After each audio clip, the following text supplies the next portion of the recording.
Se você tem nervos fracos, um estômago sensível ou uma família que já te acha esquisito por gostar dessas coisas, talvez esse episódio não seja para você.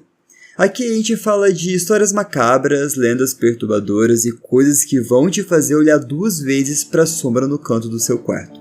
Se decidir continuar, não diga que eu não avisei.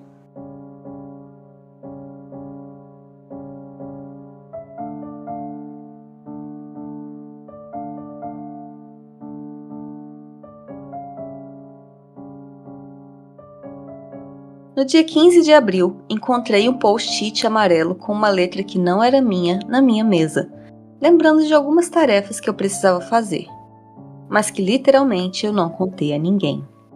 Achei estranho, mas concluí que talvez tivesse feito isso dormindo, pensando que, em um estado semiconsciente, escrevi aquilo e por isso a letra parecia diferente.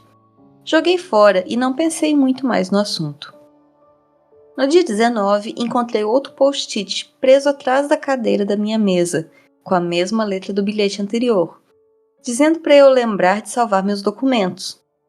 Fiquei assustado, mas como não havia sinal de arrombamento, instalei uma webcam apontada para minha mesa, usando um app de segurança que grava ao detectar o movimento. No dia 28, acordei e encontrei outro post-it, desta vez dizendo: Nosso Senhorio não está me deixando falar com você, mas é importante que a gente se fale. Imediatamente, chequei a pasta da webcam no meu computador e não encontrei nada da noite anterior. Mas a lixeira do sistema havia sido esvaziada, o que eu tinha certeza de que eu não fiz recentemente, indicando que alguém percebeu a câmera e deletou os arquivos. Eles estavam salvos direto em uma pasta chamada webcam na área de trabalho. Hoje, 1º de maio, encontrei outro post-it, desta vez ao lado de fora da minha porta, sem nada escrito. E também havia post-its em várias outras portas do prédio, todos em branco, de cores variadas. Tem algum recurso legal nesse caso? Não tenho provas, exceto pelos post-its, mas são escritos com minha própria caneta e nos meus próprios post-its. Então, é concebível que eu mesmo os tenha falsificado. Contatar a polícia pode me trazer problemas se não conseguirem comprovar uma origem externa para isso. Só quero ter certeza de que não estou perdendo tempo de ninguém. Devo conversar com meu senhorio? Ou com os outros moradores do prédio? Edição.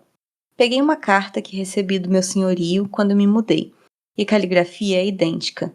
Isso pode contar como prova? Comentário mais votado do tópico original. É possível que o seu senhorio esteja deixando bilhetes dentro do seu apartamento, mas eles não fazem sentido dentro do contexto que você está descrevendo. É provável que você esteja escrevendo os bilhetes sozinho, mas está esquecendo disso. Você costuma usar post-its como lembretes em outras áreas da sua vida ou trabalho? Sim, isso pode ser um problema de saúde mental. Você pode estar enfrentando algum tipo de transtorno dissociativo. Ou pode ser um problema físico. Você mencionou que seu quarto é muito estreito e não tem janelas. Há a chance de que você não esteja recebendo ventilação suficiente enquanto dorme? Ou que haja um vazamento de monóxido de carbono no prédio? Um detector de CO é barato, que você deveria ter de qualquer forma, e é uma forma rápida de descobrir. Você também terá dores de cabeça muito fortes se for o caso. Você conhece seu histórico médico e mental e suas experiências? Se você acha que pode estar escrevendo os bilhetes sozinho, não há vergonha nenhuma em procurar alguém qualificado para dar uma opinião. Resposta do OP. Tenho tido dores de cabeça muito fortes. Eu já tenho um detector de monóxido de carbono, então acho que devo tirá-lo da caixa e ligá-lo. Atualização. Sobre os post-its deixados no apartamento. Obrigado a todos que enviaram sugestões e deram conselhos sobre como agir, especialmente os que recomendaram um detector de monóxido de carbono, porque quando eu liguei o que eu tinha no quarto, ele marcou 100 ppm. Boa notícia, já faz quase 1 ano agora. Embora 4 meses atrás tudo estivesse difícil, certamente houve uma melhora significativa, e atualmente não há motivo para duvidar de uma recuperação total dentro de 1 ano. Aparentemente, o cérebro pode se recuperar, Embora células cerebrais não se regenerem, o grosso do meu problema parecia ser edema cerebral, inchaço no cérebro, causado pelo envenenamento com monóxido de carbono. O tecido inflamado pode sufocar e destruir células cerebrais, mas nem sempre, e às vezes o dano é temporário. Pelo que entendi, sem uma tomografia prévia ao incidente, é difícil dizer exatamente o que está inchado ou não de forma específica. Resumindo, embora meu comentário de meses atrás estivesse muito depressivo e desesperançoso, estou muito melhor, tanto no humor quanto na saúde física. Mas nesse caso, essas duas coisas estão bem conectadas. Eu diria que agora, 10 meses depois, estou cerca de 80% de volta ao normal. E, embora provavelmente haja 1% de danos permanentes e algumas células tenham sido destruídas, não apenas comprometidas, e talvez eu sempre tenha dores de cabeça ocasionais. Não há motivo para pensar que não estarei entre 99% e 100% recuperado em mais 6 meses. Então estou feliz.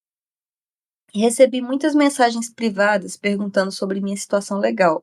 Eu fui orientado a não discutir isso online por enquanto, pois ainda está em andamento. Os filmes sempre me fizeram pensar que curar o corpo e processos judiciais eram muito mais rápidos do que são na realidade.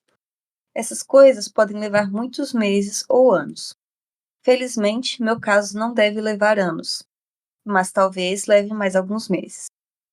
O que eu posso dizer é que, legalmente falando, as coisas estão indo muito bem para mim.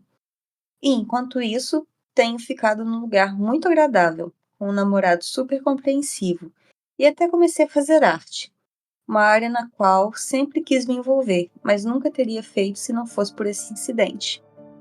Só digo uma coisa, agora eu uso uma agenda tipo Moleskine diariamente. Eu me mantenho ocupado, importante para a saúde mental. Acho que estou meio que de saco cheio de post-its por um bom tempo.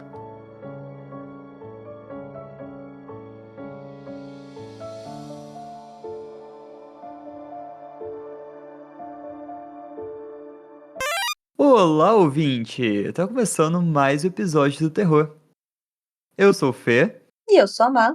E eu sou a Cips. e o episódio de hoje é sobre Stalker, então se você é um Stalker, tchau.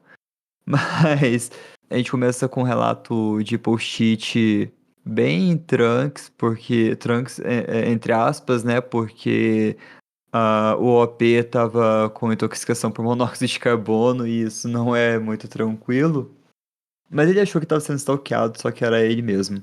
Mas olha como a internet pode ser útil, gente. Às vezes pode ser bacana, porque foi uma dica da internet, né? Foi um comentário oficial que chegou e falou assim: querido, você não tá sendo envenenado?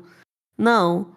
Sabe, eu achei bem Sim, bacana sim. isso, sabe? E eu fico, tipo, incrédulo de como tem incidências de intoxicação por monóxido de carbono nos Estados Unidos. Eu acho que é por conta da calefação dentro das casas, não é? Talvez tendo a ver com aquecimento.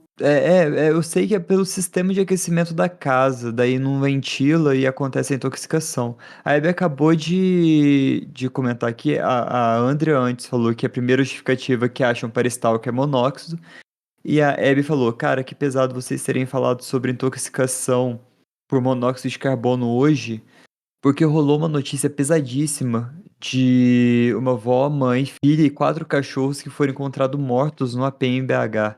Eu vi essa notícia, mas ainda estava em investigação quando eu vi a notícia. Então já saiu que foi vazamento de gás?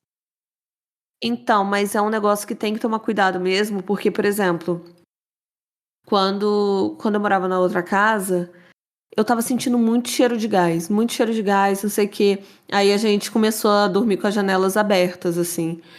E depois, quando a gente já tinha se mudado pra cá, pro meu novo apartamento, o gás acabou em certo momento. E o rapaz que trocou o gás falou assim: aqui, deixa eu falar um negócio com vocês. Tá vencida a borrachinha e tanto a borrachinha quanto o negócio de desligar o gás.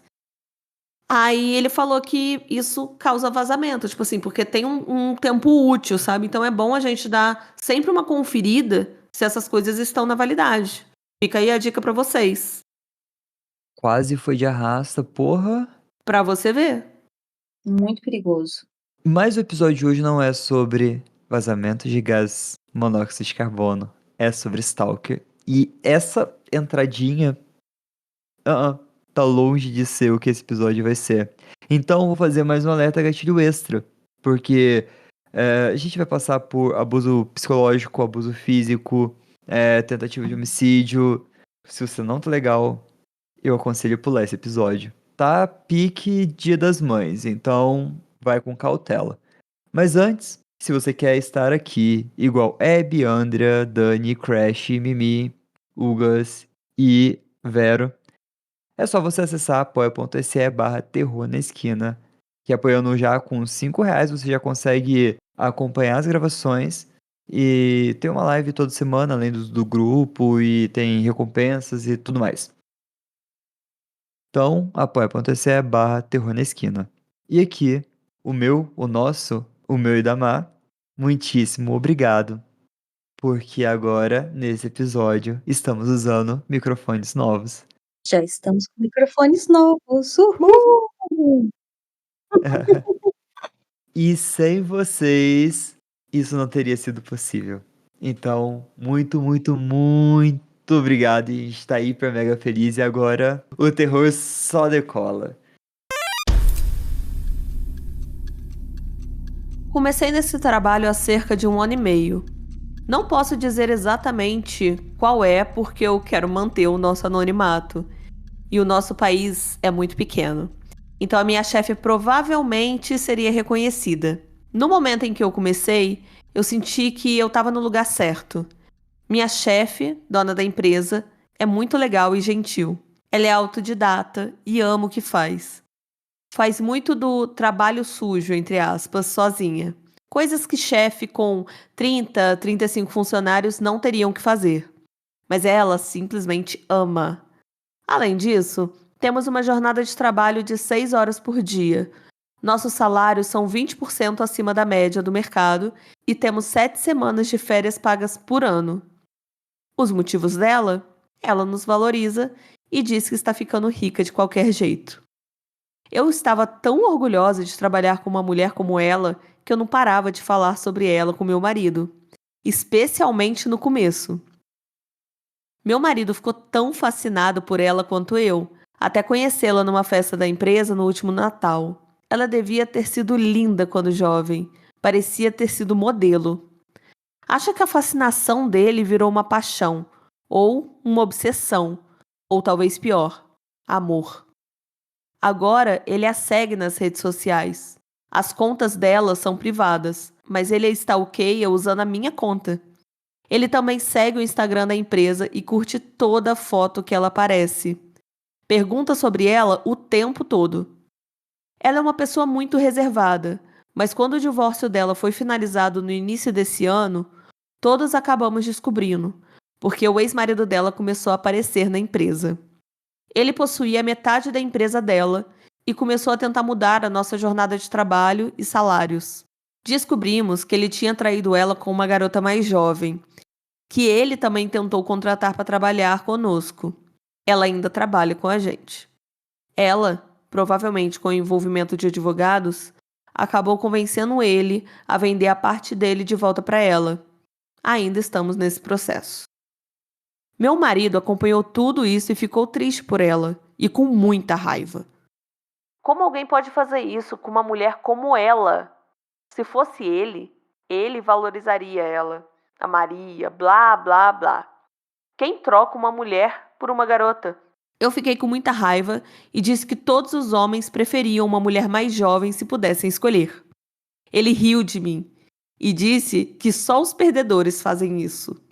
A gota d'água foi sexta-feira passada. Fomos ao cinema e vimos minha chefe com um cara jovem. Parecia ter uns 25 anos. Meu marido surtou. Ele não sabia que ela saía com caras mais jovens. E queria que a gente fosse cumprimentar, mas eu recusei e gritei para ele se controlar porque ele estava sendo patético. Quando chegamos em casa, ele começou freneticamente a vasculhar as redes sociais dela, até que encontrou o cara e suspirou aliviado. Era o sobrinho dela, e não vimos o grupo inteiro. Eles estavam com outros familiares. Meu marido ficou tão feliz, como se um peso tivesse saído das costas dele. Eu perdi o controle. Comecei a chorar e gritar e disse que ele estava apaixonado por ela, e ele ficou chocado quando eu o empurrei e expulsei do nosso quarto. Tranquei a porta.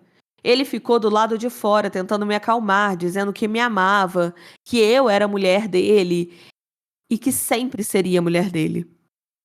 Então, ele disse algo que me destruiu ainda mais. Não é como se uma mulher como ela fosse olhar para mim. Eu não dormi desde então. Por que ele estava se sentindo assim? É amor? Paixão? Ela é velha demais para ele, então o que é?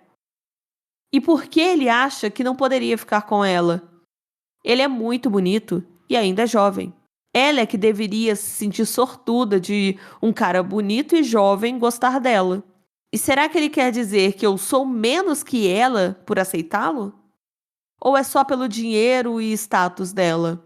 Ele se recusa a admitir qualquer coisa. E o que eu posso fazer agora? Eu amo esse trabalho. Eu amo os benefícios. Graças a esse emprego, a nossa vida melhorou e podemos pagar mais do que só o básico. Eu tô começando a odiar minha chefe agora e eu me odeio por ter idolatrado ela na frente do meu marido. Edith, desculpa, está ficando longo, mas eu falei com a minha mãe, irmã, avó e algumas amigas sobre isso. E sobre o que aconteceu na sexta, e todas elas acham que eu tô exagerando.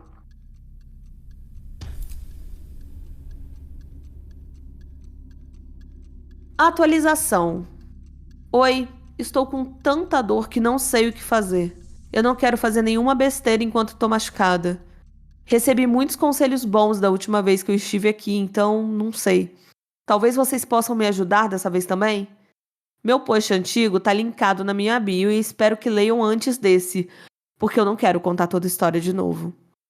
Fui contra minha família e amigos e pedi separação do meu marido. Sentia que meu coração não aguentava mais. Minha intuição dizia que o meu marido não era completamente meu. Isso foi logo depois do episódio do cinema. Meu marido ficou completamente confuso. Disse que eu estava cometendo um erro, fazendo uma tempestade em copo d'água, mas mesmo assim foi morar com o irmão. Decidimos começar uma terapia de casal também. Foi bem nas primeiras 3 semanas, mas meu marido foi ficando cada vez mais relutante em participar. Às vezes cancelava em cima da hora. Esse mês ele parou de aparecer também e parou de me ligar e de me mandar mensagens. Fiquei ainda mais arrasada, mas isso só confirmou que a minha intuição estava certa e que eu estava fazendo a coisa certa ao perceber que ele não estava mais interessado em consertar nosso relacionamento. Escolhi não largar o meu emprego. Ainda o amo apesar de todo o coração partido e eu realmente preciso dos benefícios. Sou a única pessoa que conheço que vai tirar 3 semanas de férias pagas no Natal e no Ano Novo. Eu nunca vejo a minha chefe mesmo, ela nem sabe que eu existo. Eventualmente, meu marido parou de ser ativo no Instagram. E achei normal por estarmos passando por momentos difíceis. Até que ontem, o irmão dele compartilhou os stories de noite. Meu marido estava num restaurante segurando a mão de uma mulher. Só dava para ver a mão dela, ou seja, ele simplesmente bloqueou a mim e minha família e amigos de verem as atualizações dele. Comentei, what the fuck? E hoje de manhã o meu marido me ligou, pela primeira vez em 1 mês, completamente assustado e implorando, por favor, não estraga isso pra mim, por favor, não estraga isso pra mim. Eu perguntei, o que você quer dizer? Ele disse, não conta pra ela sobre nós. Eu não fiz a conexão na hora, nunca passou pela minha cabeça. Aquela mulher na foto era minha chefe. Comecei a chorar e gritar com ele. Como você pôde fazer isso comigo? Como pôde dizer que era tudo coisa da minha cabeça quando tá tudo estampado no seu Instagram? Ele disse que simplesmente aconteceu. Que fui eu quem terminou com ele. E que ele estava solteiro. E por acaso encontrou ela no Bumble. Ele implorou para eu não estragar isso para ele. Ela sabe que ele está no processo de divórcio, mas não sabe que ele já sabia quem ela era, nem que ela era a chefe da ex-mulher dele. Eles estão se encontrando há 6 semanas, mais ou menos 2 semanas depois que eu pedi para ele se mudar, e tá ficando sério. Ele implorou por uns 5 minutos, dizendo que nunca esteve tão feliz na vida dele e que eu não deveria acabar com a felicidade dele, já que, de novo, fui eu quem terminou o casamento. Eu tô chorando desde hoje de manhã. Eu não sei o que fazer. Eu quero destruir ele e a felicidade dele. Mas eu não sei se eu tenho o direito de fazer isso. Eu tô muito preocupada em perder meu emprego, então, por favor, me ajudem.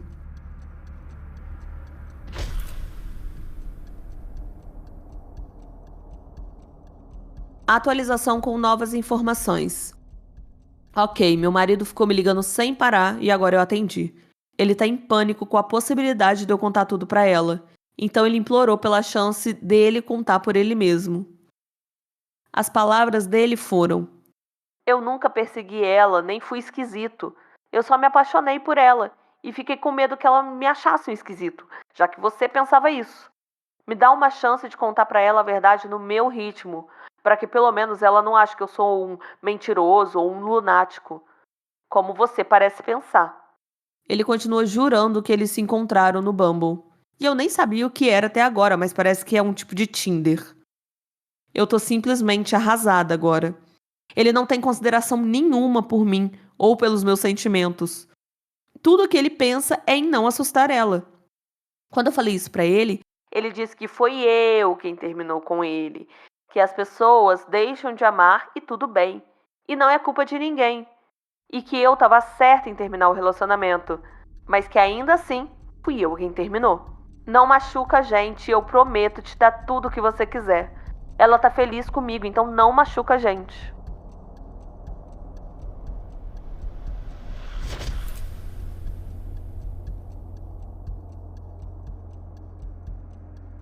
Atualização. Conversei com a minha chefe ontem, segunda-feira, depois do almoço. Contei tudo a ela. Basicamente, como eu estava tão feliz por ter encontrado esse emprego, como eu a admirava e tinha orgulho de trabalhar para alguém como ela, e como isso acabou afetando o meu marido, que foi ficando mais obcecado por ela cada dia. Pedi desculpas por usar a palavra obcecado, porque eu não sabia como as coisas estavam entre eles, mas eu expliquei que era assim que eu percebi os sentimentos dele. Contei a ele sobre o dia do cinema e como isso basicamente me fez perceber que nossos problemas eram maiores do que eu pensava. Disse que sei e aceito que o meu casamento acabou, que meu marido não me ama mais e que o motivo de eu estar contando tudo agora não era julgar ou culpar ela, mas sim deixá-la saber da história completa. Porque é justo que ela saiba que ele vem acompanhando a vida dela há mais de 1 ano. Porque pelo que eu entendi pelo meu marido, você acha que só deu match com ele por um aplicativo de namoro, eu disse. Ela ficou em silêncio o tempo todo enquanto eu falava, apenas me ouvindo, até que eu mencionei o aplicativo de namoro. Foi aí que ela me interrompeu. Não foi assim que a gente se conheceu. Ele frequenta a minha academia há uns 6 meses, talvez 1 ano, ela disse. Eu conheço a academia dela. É aquela do outro lado da rua do nosso trabalho. Ela treina lá toda manhã antes de vir trabalhar. Eu não sabia que ele tinha se matriculado lá, porque eu sabia que ele era membro da academia perto da nossa casa. Ele estava, sem me contar, malhando do outro lado da rua de onde eu estava todas as manhãs, sem me dizer nada. Ela estava com a mesma expressão que eu, chocada. Pedi desculpas e disse que ele manteve o relacionamento com ela em segredo de mim. E implorou para que eu não contasse nada, dizendo que nunca foi tão feliz e por aí vai. Ela não disse muito, apenas agradeceu por eu ter contado. Hoje ela me chamou para conversar. Pediu desculpas por tudo que aconteceu comigo e perguntou se eu precisava de ajuda. Eu disse que não. Ela me agradeceu novamente. Quando eu cheguei em casa, meu marido estava lá. Ele tinha me ligado pelo menos umas 50 vezes, mas meu celular estava no silencioso. Ele estava chorando, me chamava de amarga, vingativa e patética. Disse que eu arruinei o relacionamento e o futuro dele, que agora ela tem medo dele e que a culpa é toda minha.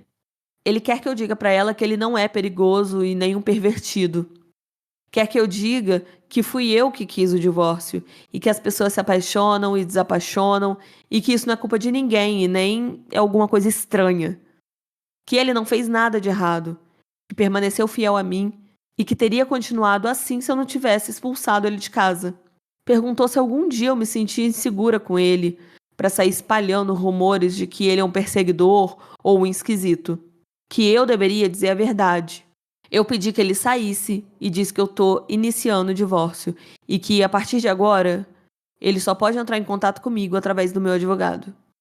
Tenho chorado desde que ele saiu. Não nos víamos há semanas e ele não demonstrou nenhum sentimento por mim. Ele parecia perturbado, cheio de tristeza, como um garotinho quebrado. Como ele pôde mudar tão rápido assim? Antes de nos separarmos, ele me abraçava e implorava para que eu acreditasse nele e no amor dele por mim. Foi tudo uma mentira? Meu relacionamento inteiro foi uma mentira? Boa noite e obrigada pelo apoio. Essa é uma conta temporária e eu vou deletar ela em breve. Só achei justo atualizar isso antes.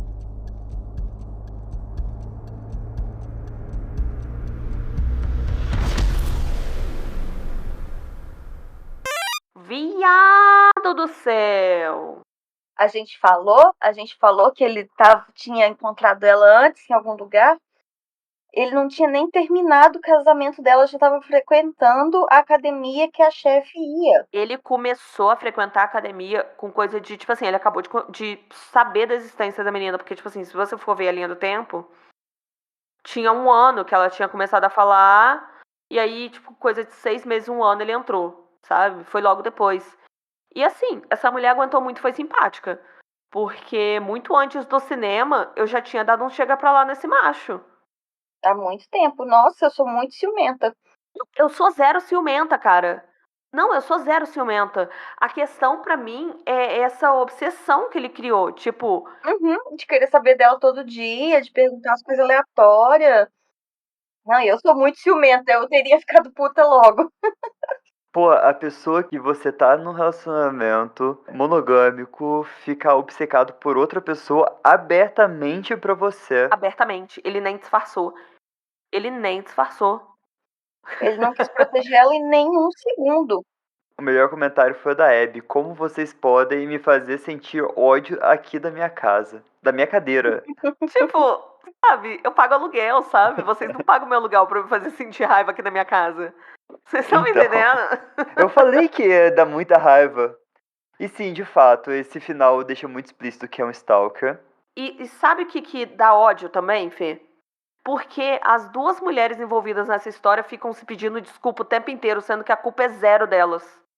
É, Sim. exatamente, é o maluco aí do... A OP se acha super culpada por ter falado da... Viada, é teu marido, tu tem que falar da mulher que tu tem admiração, é com ele que você tem que conversar mesmo, é a pessoa que tá ali com você todo dia. Você vai falar com quem? Se não for falar com a pessoa que tá com você todo dia, que tá conversando com você, tá ali. Gente, eu tô muito Sabe puta. qual que seria o melhor plot? Que se elas pegassem. Sim, inclusive tipo. Eu também, tô dentro. Gus falou, eu estou igualmente agraciado com esse fofocão e indignado com a existência desse homem. Sim, porque parece, tipo, parece até fanfic, sabe? É muito louco imaginar que Parece existe. muita fanfic. É, E foi tirado de um subreddit que é True of My Chest, que tipo a pessoa tá desabafando. tipo, é um subreddit de desabafo. Nossa, inclusive sim. tem bastante stalker lá, porque eu fiz um vídeo de stalker também. O último de stalker que eu fiz, eu tirei desse subreddit também, uma É história. muito bom, muito bom. Porque agora de raiva, não sei que sentimento isso vai dar em vocês. Eu não sei, é sério, porque eu li até quase o final todo e senti coisas que eu nunca senti na minha vida. É porque a última vez que você disse isso, você trouxe aquela história péssima do Precisamos Falar sobre Kevin, né? Que é basicamente um... Segura e eu quero que vocês berrem do outro lado de ódio. É basicamente isso, e vamos de tobogã pro inferno. Que ódio. Então eu vou começar a ler pra vocês.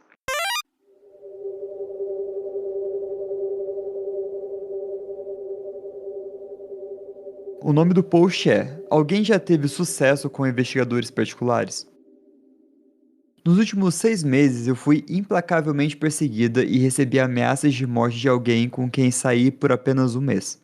Começou com ligações, mais de 45 a 50 por dia, mensagens de texto com até 50 páginas e ele aparecendo na frente da minha casa às 5 da manhã. Quando parei de responder ou alimentar a atenção negativa, ele começou a me ameaçar, dizendo que me mataria e escaparia impune, que tudo o que teria de fazer era fugir do país. Dizia que eu não deveria forçá-lo a me forçar a ser sua amiga ou lhe dar outra chance, senão... Toda vez que eu bloqueava o número dele, ele ligava de novos números. Fingia ser outras pessoas ou fazia estranhos me ligarem. Uma vez assustei um cara inocente ao informá-lo de que o homem que o fez me ligar era meu stalker. Mandei provas e ele chamou a polícia. Ele fugiu, claro. Depois de 2 meses disso, eu fui despejado do meu apartamento porque meus vizinhos não se sentiam mais seguros com a presença constante dele. Então eu pedi e consegui uma ordem de restrição. Poucos dias depois recebi uma mensagem com uma foto do bilhete que o oficial de justiça deixou na porta do stalker. Ele me zombava.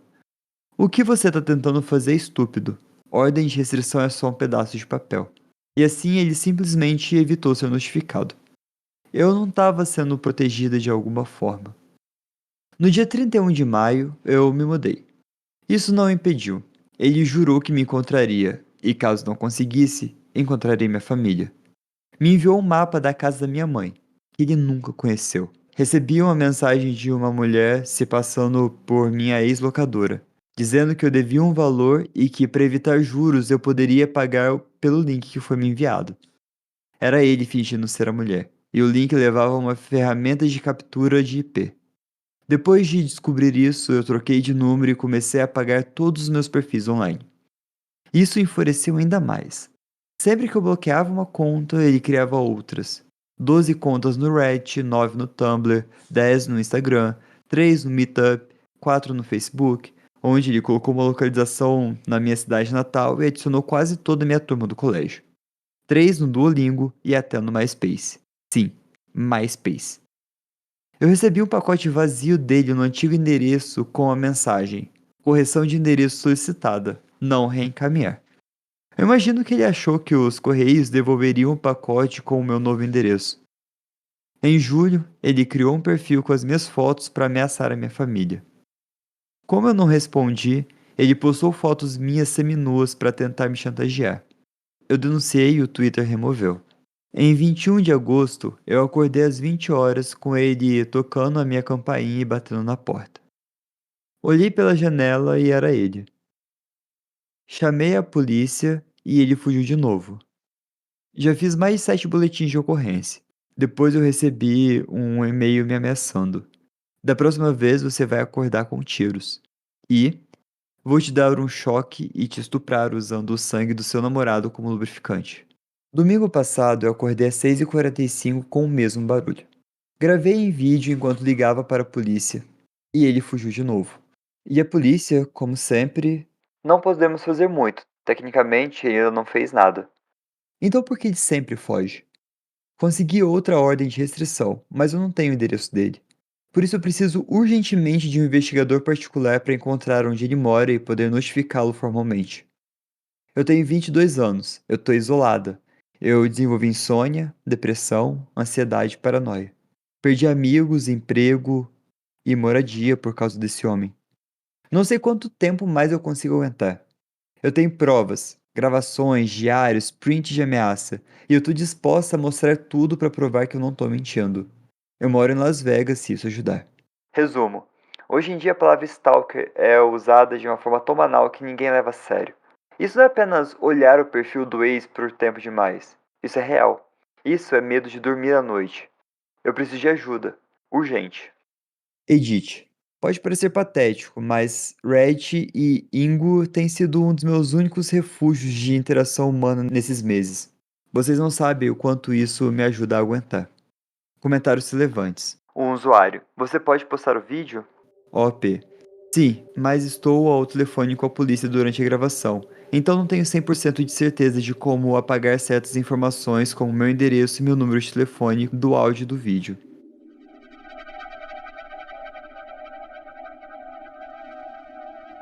Atualização.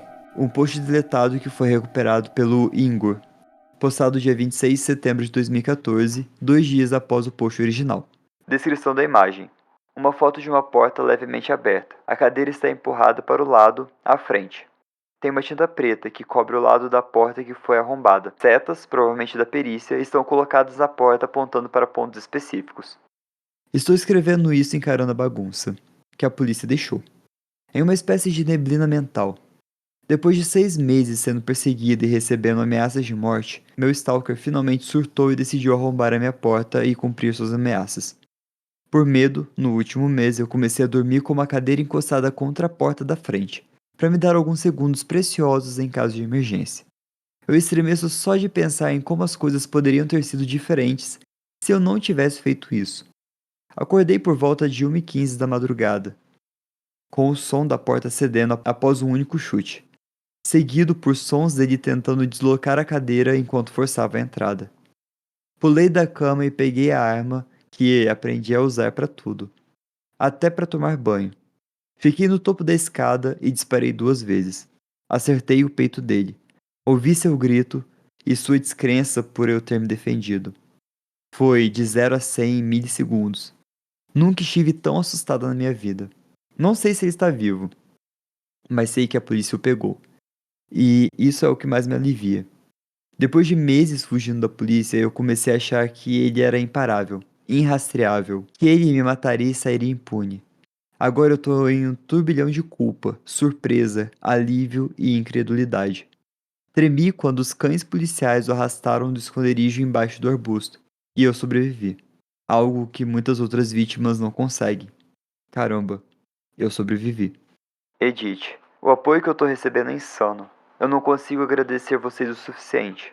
Todo mundo pode ser crítico, mas o fato é que você nunca sabe como vai reagir numa situação dessas até estar nela. Quem acha que havia outras alternativas nunca teve alguém dizendo que você não merece mais respirar, e dizendo isso com convicção. E para quem fala, deveria ter dado um tiro de advertência, não existe tiro de advertência. Uma arma é força letal. Você só puxa o gatilho quando tem medo real pela sua vida e todas as outras formas de defesa já falharam. Quando ele arrombou a minha porta, não tinha mais como dissuadir. Tiros de advertência são perigosos e podem ferir quem não tem nada a ver. Isso não é um filme de faroeste. Isso não significa ser o dono de uma arma responsável. Prometo que volto para atualizar quando as coisas se acalmarem.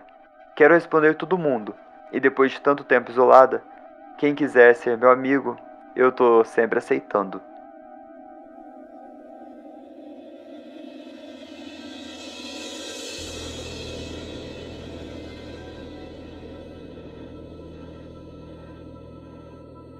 Las Vegas, Nevada. Uma mulher atirou em seu stalker depois que ele arrombou a porta dos fundos de sua casa. Ela vinha vivendo com medo, tomando banho com uma arma por perto e escurando uma cadeira contra a porta justamente para esse tipo de situação. Seu post no Reddit viralizou. A polícia informou que o ex-namorado, Douglas Eugene Jackson, de 22 anos, arrombou a porta por volta de 1 da manhã na última sexta-feira. O canal KVVU TV informou que Jackson fugiu do local e tentou se esconder em uns arbustos. Cães policiais o encontraram rapidamente. Ele foi tratado no University Medical Center of Southern Nevada. Agora, Jackson enfrenta acusações de invasão domiciliar e perseguição agravada. A vítima, que não quis se identificar, guardou diversas mensagens ameaçadoras e capturas de redes sociais do seu perseguidor. Ela afirmou que precisou se mudar, conseguir uma nova ordem de restrição e tirar porte de arma para se proteger. Atualização do caso em 2020, 6 anos depois. Nota do editor. Isso aconteceu 6 anos depois dos eventos originais, mas trata-se do mesmo homem. Ele perseguiu uma mulher diferente em 2019, enquanto estava em liberdade condicional. No artigo refere-se à OAP como ex-namorada em Las Vegas, embora ela tenha saído apenas 2 vezes com ele.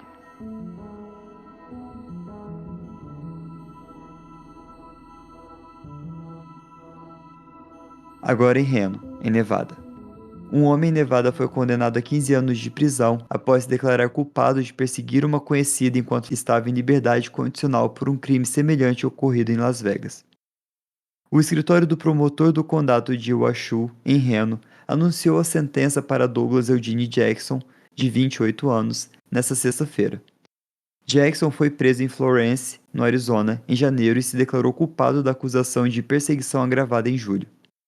Segundo os promotores, uma investigação conduzida pelo Departamento de Polícia de Sparks determinou que Jackson enviou diversas mensagens de texto ameaçadoras para uma mulher ao longo de vários meses em 2019. As mensagens incluíam ameaças contra o cachorro da mulher e contra seus bens. Ele também telefonou para familiares e amigos da vítima tentando obter informações sobre ela. Na época das mensagens, Jackson estava em liberdade condicional por ter perseguido a ex-namorada em Las Vegas. Nota do editor. Essa foi a OAP em 2014. Ele cumpriu cerca de 5 anos de prisão após ser baleado por ela. É possível verificar os detalhes pesquisando seu nome completo. De acordo com o promotor público, o promotor Travis Lucia pediu a sentença máxima devido à natureza aterrorizante da conduta de Jackson, que ocorreu apenas um mês após ele sair da prisão pelo crime anterior.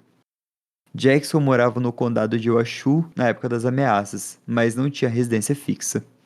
Em 2023, mulheres no TikTok afirmam ser a OAP de 2014. Artigos de 20 de setembro de 2023, 9 anos depois. Dasia Washington tinha 22 anos quando aceitou sair com o homem. Depois de um segundo encontro, ela decidiu que não estava sentindo e terminou ali mesmo.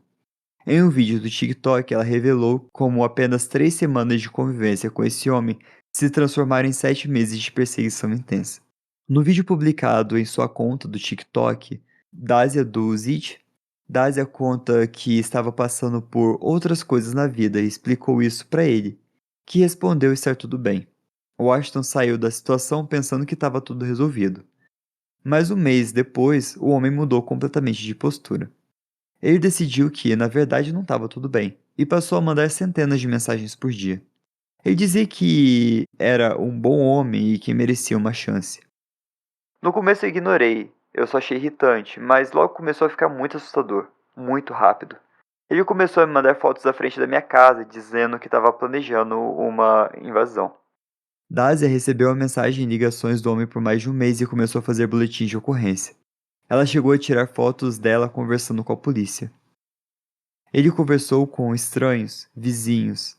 Eu não podia mais confiar em ninguém. Ela acabou tendo que se mudar do apartamento. Ela não conseguia dormir, porque constantemente ameaçava estar ali fora dizendo que iria invadir a casa. Washington foi à polícia, umas 10 vezes e registrou cerca de 10 boletins, mas ouviu que não havia nada o que fazer, já que ele não havia machucado ela fisicamente. Depois de se mudar, o perseguidor se passou por seu antigo senhorio, usou pacotes e redes sociais para tentar rastreá-la. Ele ameaçou matá-la e disse que sabia que escaparia impune porque era um homem branco e ela, uma mulher negra. Ela foi designada a um detetive, mas no primeiro encontro o detetive disse que conhecia o perseguidor, que ele parecia um cara legal e que talvez fosse um mal-entendido. Ali eu soube que esse homem ia me matar e ia sair impune. Jackson usou números falsos e até o Duolingo para tentar encontrá-la. Quando ela se registrou para votar, ele conseguiu descobrir seu novo endereço. Ela então decidiu comprar uma arma de fogo, mesmo sendo anti-armas por ter perdido os pais, ambos mortos a tiro. Ele continuou exigindo encontros, dizendo que, se ela não fosse, ele a estupraria com o sangue do namorado dela como lubrificante, e frequentemente apareceria na porta dela, fugindo da polícia. Então, de repente sumiu. Em setembro ele voltou, arrombou a porta. Lembro de pegar a arma da mesa e eu não estava com raiva nem pânico. Eu só tomei a decisão. Ou ele ou eu. E eu escolhi a mim. E atirei. A polícia o encontrou ferido, sem conseguir correr, e ele foi preso. Dasia passou a trabalhar em um clube de tiro, participou de cursos de autodefesa voltados para mulheres e hoje trabalha em uma grande empresa de tecnologia.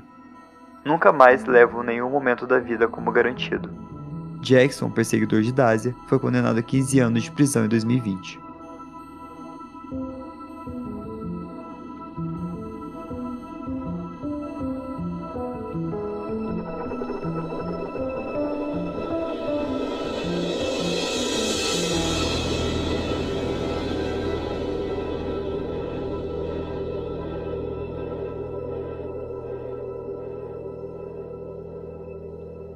A gente tem a história de um perseguidor em série, de um stalker em série.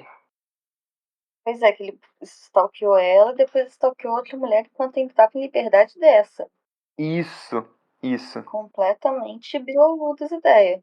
Aí eu fico pensando, eu não passo por esse problema, pois estou casadíssima, né? Mas como a gente fica sabendo se a gente vai sair com uma pessoa e vai ganhar de brinde um stalker? Não tem como. A gente não sabe, né? A gente não sabe. A gente só tem que torcer pelo melhor. A Abby comentou, muda o nome do episódio para odiar homem. Sim. Aham. Não, gente, porque assim. Esse stalker é o tipo de stalker bem raiz, digamos assim, que é Perigoso mesmo. Uhum. daqueles perigosos que não só perseguem, como também ameaça de morte, ameaça de coisas piores do que morte. Gente, que loucura!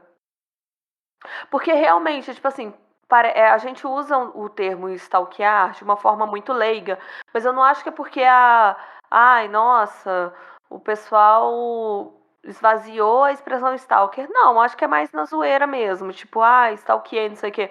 Mas eu acho que as pessoas, quando precisam, elas sabem o peso da palavra, sabe? Aham. Uhum. Eu acho que é uma coisa mais, tipo assim, de falar mesmo na brincadeira. Mas todo mundo sabe que não é a mesma coisa que você olhar o Instagram do seu ex-namorado. Você olhar o Instagram da menina que você gosta. Sabe? É muito mais perigoso É do um que caso muito isso. mais perigoso. Uhum.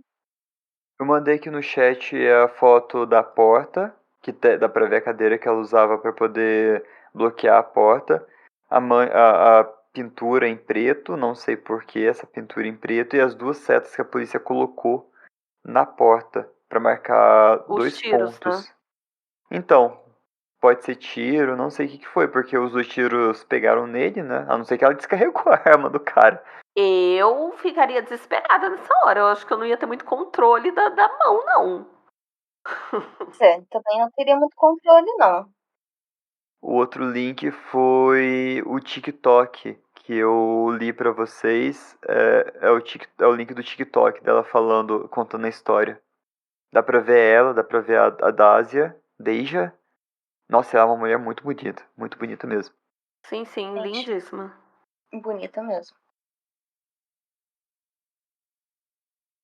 Eu falei que vocês iam ficar com raiva. Não tem nem muito o que Vamos. falar, né? O pessoal, tipo, um puta que pariu. E o policial que ainda conhecia o cara e falou assim: não, ele é gente boa, vou fazer nada não. Que ódio. E o pior, ela saiu com ele 2 vezes. 2 vezes. Então, mas isso é realmente alguma coisa da cabeça dele, cara. Tipo, alguma coisa psicológica Ah, mesmo. sim, isso Porque aí não é é um possível. É estudo. que nem a Bel falou aqui. Ele tinha um padrão, sabe? Tinha. Uhum. Ele ameaçava E, igual. Ele fazia as coisas igual. e o problema é que ele sabia o que ele tava fazendo, né? Tipo, como conseguir endereço, como conseguir. Ai, nossa, me dá muita raiva. Me E dá não nojo. fazia questão nenhuma de esconder da pessoa que ele tava stalkeando ela, que ele tava perseguindo. Mandei a foto dele.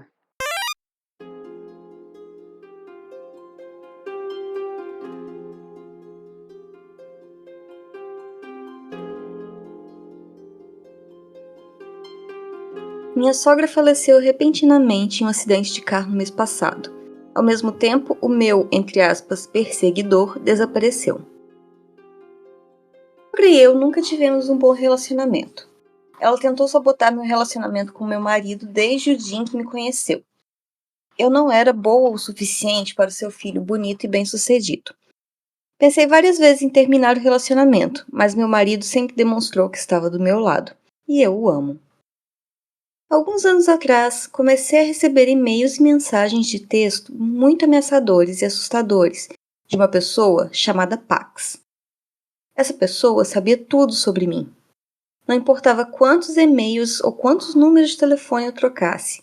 Ele ou eles sempre me encontravam. Fiz vários boletins de ocorrência, mas nada acontecia. Meu marido tentou de tudo para rastrear os e-mails. Nada dava resultado. No último ano, basicamente, parei de sair sozinha. Faz um mês que eu não recebo nenhuma mensagem de ameaça da Pax. Depois de alguns dias, eu já não me surpreendi. Sentia como se sempre soubesse, lá no fundo, que era minha sogra o tempo todo. Meu marido ainda não reagiu. Ele está consumido pelo luto. E eu não quero incomodá-lo. Especialmente depois que ele disse amargamente: "Você deve estar bem satisfeita agora", quando soubemos da notícia. Ele se desculpou depois e disse que estava se sentindo culpado por ter me amado e me escolhido mais do que a amava.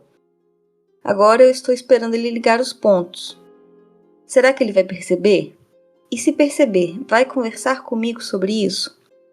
Não sei se algum dia eu vou ter coragem de tocar no assunto com ele. Também não vou relaxar e voltar à vida normal ainda. Mas eu sei, no fundo do meu coração, que isso acabou. E eu não poderia estar mais feliz com minha vida agora.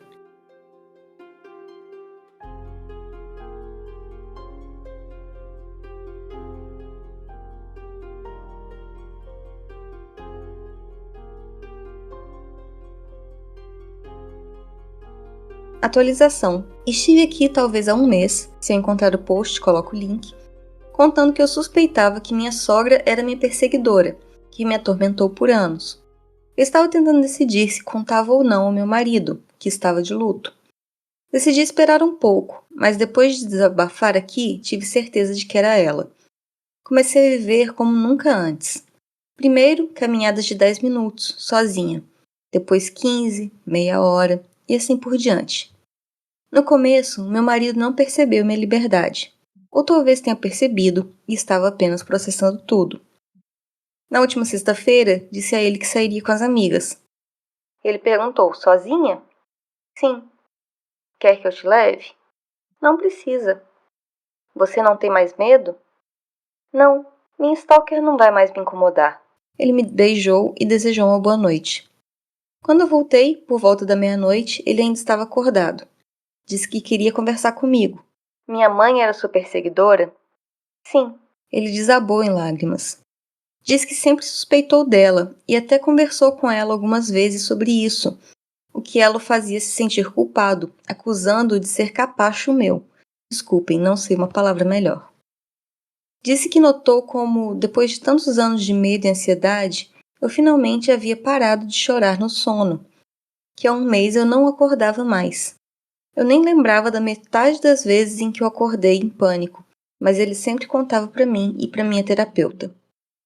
Ele pediu desculpas por nunca ter conversado comigo sobre isso e por nunca ter me protegido da família dele, mesmo tendo suspeitas. Sinceramente, eu nem fiquei brava ou decepcionada. Se nem a polícia conseguiu me ajudar, não sei quanto ele poderia ter feito. Só quero seguir em frente e deixar tudo isso no passado. Vamos começar uma terapia de casal e o meu marido está decidido a contar para a família que a minha sogra era minha perseguidora. Ele está convicto disso e, honestamente, eu acho que é uma boa ideia. Ele também decidiu que não vai comparecer à cerimônia do túmulo dela. Principais comentários. Não consigo imaginar o terror que você passou durante toda essa experiência. Espero que esteja orgulhosa de você e de seu marido por enfrentarem isso juntos. Deve ser muito difícil não contar suas suspeitas sobre sua sogra a ele. Você é muito mais forte do que a maioria das pessoas seria nessa situação. Parabéns pela liberdade que conquistou. Espero que você e seu marido encontrem paz e cura nos próximos meses e anos. Resposta da autora. Estou tão feliz por ter minha vida de volta e por meu marido não me odiar por isso. Ele acredita em mim. Outro comentário comovente. O amor e o respeito mútuo entre vocês fica muito evidente na sua história. Você teve a delicadeza de dar tempo para ele perceber por conta própria.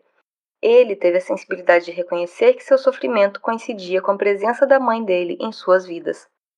É um desfecho bonito para uma experiência profundamente perturbadora. Vocês são duas pessoas fortes que decidiram enfrentar o mundo como parceiros. Resposta da OP. Tantas vezes eu quis deixar o relacionamento porque eu não aguentava mais o stalking, mas ele sempre foi carinhoso e me apoiou em tudo, e eu o amo demais. Estou feliz por termos continuado juntos. Alerta de alguns usuários. O único risco de contar à família agora é que alguém tente recomeçar o stalking para provar que não era sogra, tentando limpar o nome dela. Esperar um pouco pode ser mais prudente, a menos que você confie 100% em todos. Eu me lembro do seu post anterior. Estou impressionado com sua força para não dizer nada antes. Que bom que acabou. Que você e seu marido tenham muitos anos felizes e sem medo.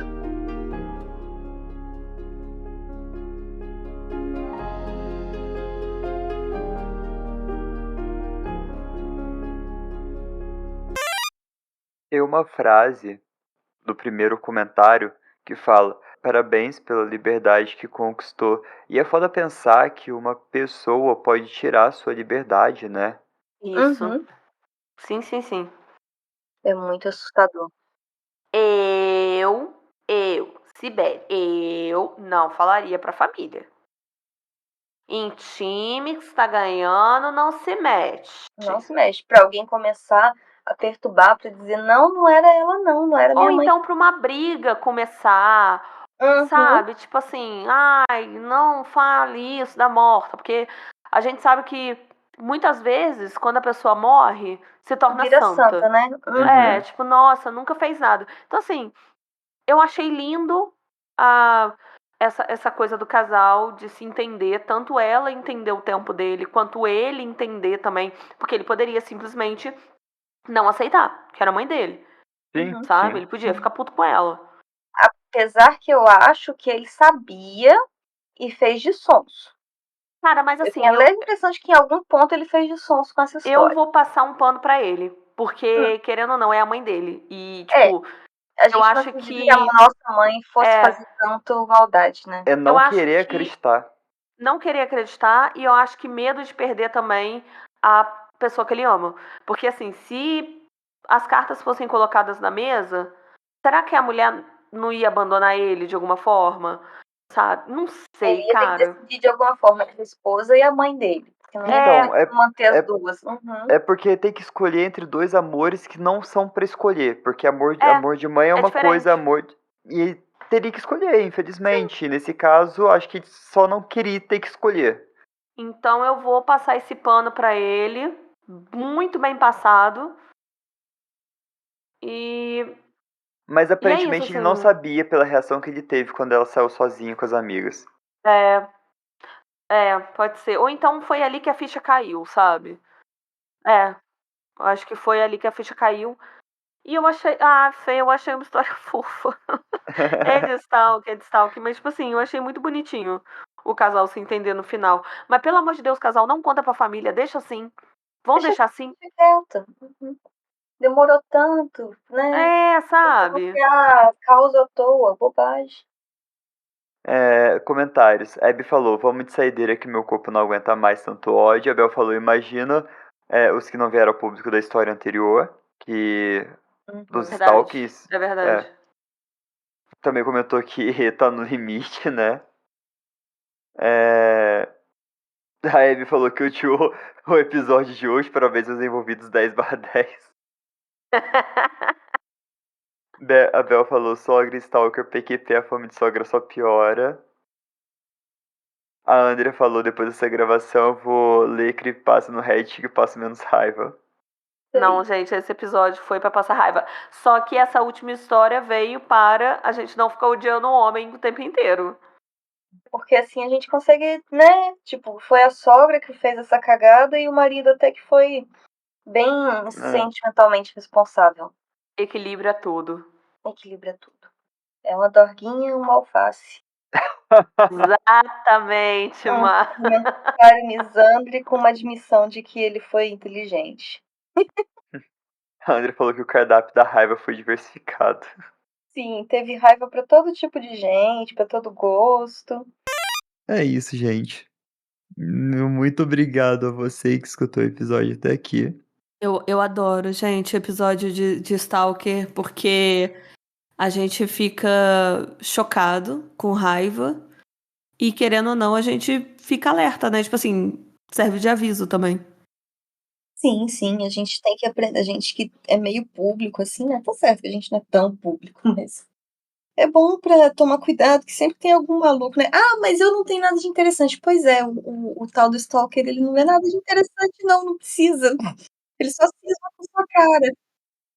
Eu pagaria de louco, sabe? Remédio pra doido é o doido e meio. Isso. É o Nossa, eu ia ser pior. Eu ia fazer loucuras. Você ia ser igual quando o cachorro tá correndo atrás da moto e a moto para. Aí o cachorro não sabe o que fazer depois disso, sabe? Tipo, totalmente. E agora? Se o Stalker viesse andar atrás de mim na rua, eu ia andar atrás do Stalker. O jogo virou. É o reverso o jogo do Uno. virou. Eu sou seu reverso. stalker Eu sou agora. seu stalker agora, você não vai poder fazer nada em relação a isso. Justo, faz sentido. Eu amei, Fê, eu amei. Gostei da ideia. Mas é isso. Obrigado a todo mundo do chat, esse chat maravilhosamente cheio hoje, foi muito, muito, muito, Lindo ver muito esse chat bom. cheio, amei. Uhum. A Abby falando que eu vou ter que pagar plano de saúde pros haters. Verdade, pagar plano psicológico.